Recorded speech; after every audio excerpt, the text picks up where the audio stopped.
We have arrived safely back in London, and it's time to see what the city has to offer. The London Eye, or the Millennium Wheel, is a Ferris or observation wheel located on the south bank of the River Thames in the borough of Lambeth.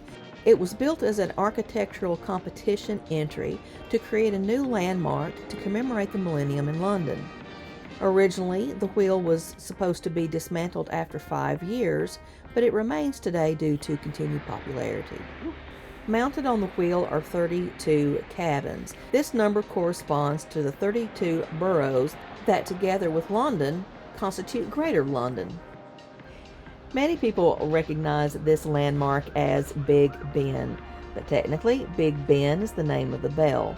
The clock tower itself was renamed the Elizabeth Tower in 2012 to honor Her Majesty Queen Elizabeth II's Diamond Jubilee.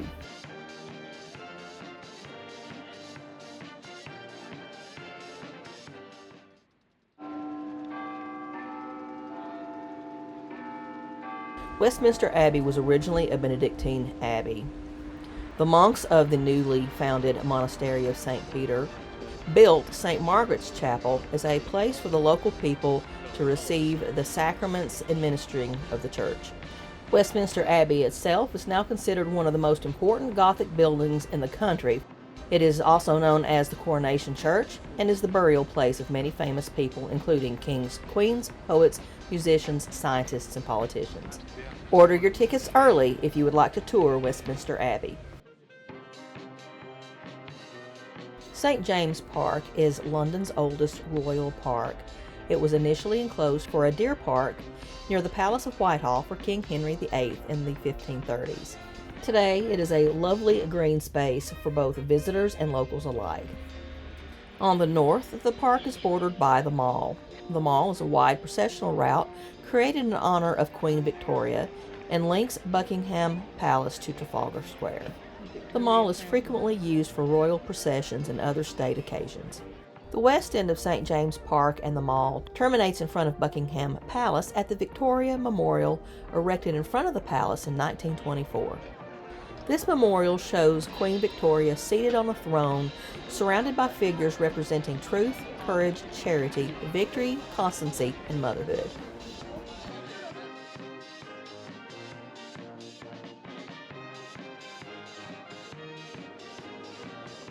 Guard mounting, or as it is probably more commonly known, the changing of the guard, takes place in front of Buckingham Palace.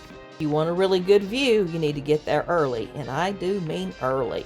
The ceremony itself takes about 30 minutes, and the guard band will play music ranging from military marches to modern pop songs.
The Canada Gate is situated to the north of the Queen Victoria Memorial statue.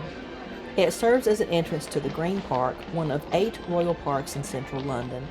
One can walk through Green Park in order to go to Piccadilly Circus.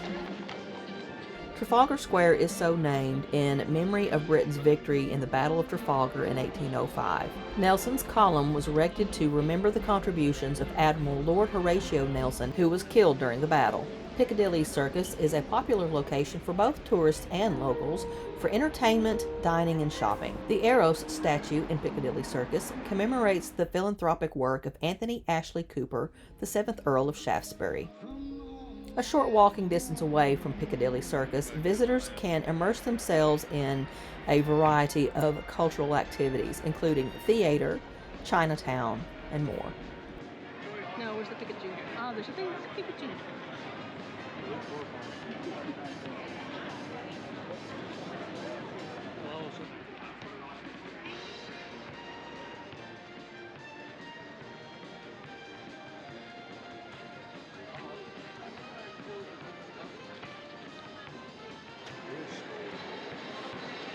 The British Museum is free to visitors, but you should reserve your time entry ticket in advance. Walk-up tickets are available but are not guaranteed.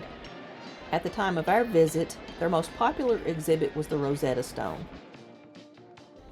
We feel like we could have spent days touring the British Museum, so we do recommend that you allow yourself plenty of time to explore their exhibits.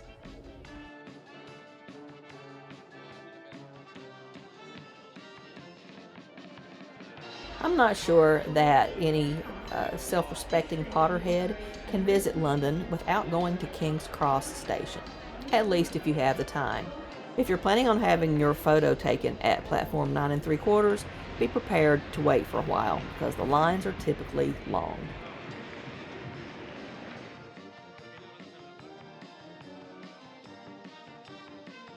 By this point in our walking tour, we had had enough of walking and decided it was the perfect opportunity to take a ride on the classic Routemaster double-decker bus, or the big red double-decker bus.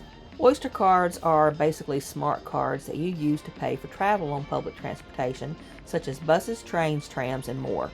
We had ordered hours in advance of the trip and highly recommend doing so if you're planning a trip to London.